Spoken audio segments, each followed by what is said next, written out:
नमस्कार दोस्तों, the bill power academy में आपका स्वागत है। जैसा कि हम लोग कक्षा 8 का इतिहास का अध्याय पढ़ रहे हैं, तो आज हम लोग अध्याय 3 का प्रश्न अभ्यास देखेंगे। पिछले वीडियो में हमने अध्याय 3 पढ़ लिया है। तो आइए हम लोग पहला प्रश्न देखते हैं। निम्नलिखित के जोड़े बनाएं। नीचे 2 कॉलम दिया गया है। पहले कॉलम में लिखा गया है रैयत, महाल, निज, रैयती। दूसरे कॉलम में लिखा गया है ग्राम समूह, किसान, रैयतों की ज़मीन पर खेती, बागान मालिकों की अपनी ज़मीन पर खेती। तो आइए इसका सही जोड़े मिलाते हैं। रैयत का रहेगा किसान, रैयत का रहेगा किसान। देखते हैं, रैयत का रहेगा किसान, महाल का रहेगा ग्राम समूह, निज का बागान मालिकों की अपनी ज़मीन पर खेती, रैयती का रहेगा रैयतों की ज़मीन पर खेती। अगला क्वेश्चन, दूसरा क्वेश्चन है रिक्त स्थान भरे। तो का है यूरोप में वुड उत्पादकों को रिक्त स्थान दिया गया है से अपनी आमदनी में गिरावट का खतरा दिखाई देता था। तो का में हम लोग लिखेंगे नील।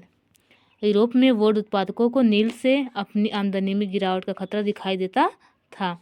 खा है 18वीं शताब्दी के आखिर में ब्रिटेन में नील की मांग रिक्त स्थान के कारण बढ़ने लगी। तो रिक्त स्थान में हम लिखेंगे औद्योगिकरण के कारण। 18वीं शताब्दी के आखिर में ब्रिटेन में नील की मांग औद्योगिकी के कारण बढ़ने लगी। ग है रिक्त स्थान की खोज से नील की अंतर्राष्ट्रीय मांग पर बुरा असर पड़ा। तो किसकी खोज से नील की अंतर्राष्ट्रीय मांग पर बुरा असर पड़ा? कृत्रिम रंग की खोज से। यहाँ लिखेंगे हम लोग कृत्रिम रंग। घ है चंपारण आंदोलन रिक्त स्थान के खिलाफ था। तो चंपारण आंदोलन नील बागान मालिकों के खिलाफ था, जो कि 1917 में किया गया था, चंपारण आंदोलन। तो यहाँ नीचे उत्तर इसका दिया गया है। का में रहेगा नील, खा में रहेगा औद्योगिकरण, गा में रहेगा कृत्रिम रंग, घा में रहेगा नील बागान मालिक। तो हमने 2 प्रश्न देख लिया है। हम अगला प्रश्न देखते हैं। तीसरा, अस्थायी बंदोबस्त के मुख्य पहलुओं का वर्णन कीजिए। उत्तर है अस्थायी बंदोबस्त लॉर्ड कॉर्नवालिस द्वारा 1793 में लागू किया गया था। अस्थायी बंदोबस्त के मुख्य पहलू कौन कौन से देखते हैं। अस्थायी बंदोबस्त की शर्तों के हिसाब से राजाओं और तालुकदारों को जमींदारों के रूप में मान्यता दी गई। जमींदारों को किसानों से लगान वसूलने और कंपनी को राजस्व चुकाने का जिम्मा सौंपा गया था। चौथा है जमींदारों द्वारा कंपनी को चुकाई जाने वाली राशि अस्थायी रूप से तय कर दी गई थी। अगला प्रश्न है चौथा कि महलवाड़ी व्यवस्था अस्थायी बंदोबस्त के मुकाबले कैसे अलग थी। तो महलवाड़ी व्यवस्था होल्ट मैकेंजी द्वारा 1822 में लागू किया गया था। महलवाड़ी व्यवस्था अस्थायी बंदोबस्त के मुकाबले निम्न प्रकार से अलग थी। तो पहला रहेगा अस्थायी बंदोबस्त में किसानों से लगान वसूलने और कंपनी को राजस्व चुकाने का जिम्मा जमींदारों को सौंपा गया था, जबकि महलवाड़ी व्यवस्था में जमींदार की बजाय गांव के मुखिया को सौंपा गया था। दूसरा रहेगा इसका अस्थायी बंदोबस्त में चुकाई जाने वाली जो राशि थी वो अस्थायी रूप से तय कर दी गई थी, जबकि महलवाड़ी व्यवस्था में राशि को अस्थायी रूप से तय नहीं किया गया था, बल्कि उसे समय समय पर संशोधन करने की बात कही गई थी। तीसरा है कि अस्थायी बंदोबस्त में सभी प्रकार के खेतों पर राजस्व की एक समान दर थी, जबकि महलवाड़ी व्यवस्था में खेतों की उपजाऊ शक्ति, आकार और उनके मालिकों के रीति रिवाजों के दर्जे के हिसाब से राजस्व की दर अलग अलग थी। 5वां प्रश्न है राजस्व निर्धारण की नई मूल्य व्यवस्था के कारण पैदा हुई 2 समस्याएं बताइए।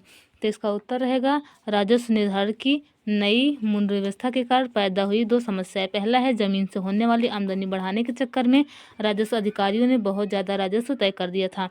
दूसरा है किसान राजस्व चुका नहीं पा रहे थे, रैयत गाँव से भाग रहे थे, बहुत सारे क्षेत्रों में गाँव वीरान हो गए थे। 6वां प्रश्न है रैयत नील की खेती से क्यों कतरा रहे थे। तो रैयत निम्न कारणों से नील की खेती से कतरा रहे थे। पहला इसका कारण है रैयतों को नील की खेती करने के लिए बागान मालिकों से भारी भरकम कर्ज लेकर बहुत अधिक खर्च करना पड़ता था, लेकिन उन्हें नील की जो कीमत मिलती थी वह बहुत कम थी और रैयतों की आर्थिक दशा बहुत खराब हो रही थी। दूसरा है बागान मालिक चाहते थे कि किसान अपने सबसे बढ़िया खेतों में नील की खेती करें, लेकिन नील की खेती के साथ यह परेशानी थी कि उसकी जड़ें बहुत गहरी होती थी और मिट्टी की उर्वरक शक्ति को नष्ट कर देती थी। नील की कटाई के बाद वहां धान की खेती नहीं की जा सकती थी। 7वां प्रश्न है जो कि हमारा अंतिम प्रश्न है, किन परिस्थितियों में बागान में नील का उत्पादन धाराशाही हो गया था। यहाँ रहेगा किन परिस्थितियों में बंगाल में नील का उत्पादन धाराशाही हो गया था। तो इसका उत्तर रहेगा निम्न कारणों से, यानी कि निम्न परिस्थितियों में बंगाल में नील का उत्पादन धाराशाही हो गया था। पहला इसका कारण है नील विद्रोह। मार्च 1859 में बंगाल के हजारों रैयतों ने नील की खेती करने से इनकार कर दिया। जैसे जैसे विद्रोह फैला, रैयतों ने बागान मालिकों को लगान चुकाने से भी इनकार कर दिया। वे तलवार, भाले और तीर कमान लेकर नील की फैक्ट्री पर हमला करने लगे। औरतें अपने बर्तन लेकर लड़ाई में कूद पड़ी। बागान मालिकों के लिए काम करने वालों का सामाजिक बहिष्कार कर दिया गया। बागान मालिकों की तरफ से लगान वसूली के लिए आने वाले गुमास्ता एजेंटों की पिटाई भी की गई। रैयतों ने कसम खा ली कि ना तो वे नील की खेती करने के लिए कर्ज लेंगे और ना ही बागान मालिकों के लठियालों या लाठीधारी गुंडों से डरेंगे। दूसरा इसका कारण है सरकार की कार्यवाही। नील के किसानों को यह भी लग रहा था कि अंग्रेज सरकार भी संघर्ष में उनका साथ देगी।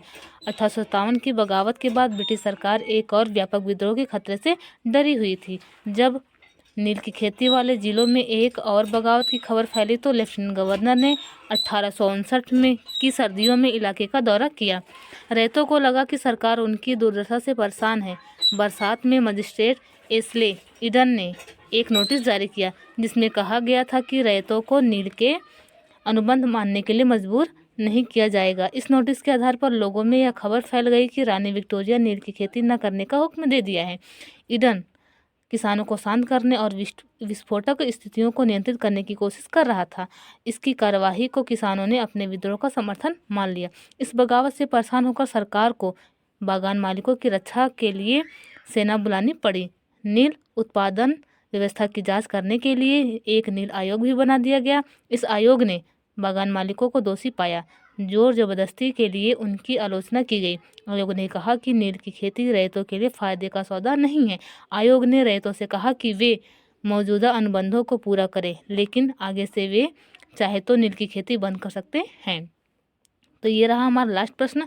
आज के लिए बस इतना ही। अब हम पढ़ेंगे अगले वीडियो में अगले अध्याय।